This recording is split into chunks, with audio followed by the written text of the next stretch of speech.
صافي يا اختي بدا عندي العاد العكسي ما بقى ليا قد ما فات، وانا راه كنحاول نحيد عليا كل مرة حاجة. واخا اختي نكذب عليك راني غير دافعة السنطيحة وصافي، الجهد اختي راه ما كاينش، بلا ما تقولي لي اش داك الحكان ولا اشنو، انا اختي غير كنحاول نبينها وصافي. تكرفصات اختي هاد الكوكوط جايه شي 3 شهور تقريبا ما حكيتهاش ما دوزتش عليها كاع الجيكس، شاريه الجيكس وكلشي، ولكن فين هو الجهد اختي اللي غادي نوض يهز داك الجيكس ويهز الصابون ولدي ويدوز عليها.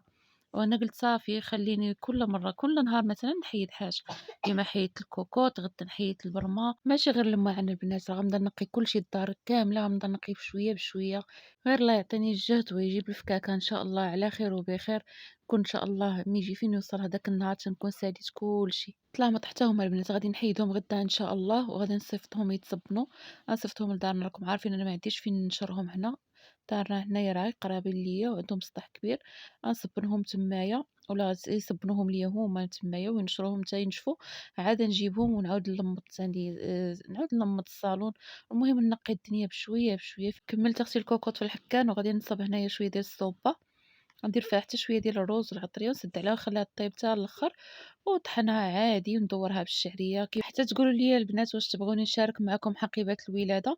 انا راه ما موجداش شي حاجة اللي هي زعما كتيرة.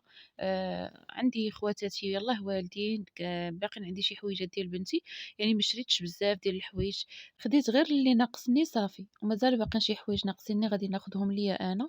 اما حتى التربية مازال راه كلشي عندها تقريبا. غادي ناخد ليها غير لبيسة وحدة جديدة صافي، أما البيسات تبارك الله كاينين موجودين. إلا بغيتو البنات نشارك معاكم شنو شريت وشنو موجدة خليوها ليا في كومونتير. خديت غير الأساسيات صافي، يعني غير الحوايج اللي غادي نحتاج فقط، ما كترتش على راسي أختي وما كلفتش على راسي، راكم عارفين شنو مازال تابعني.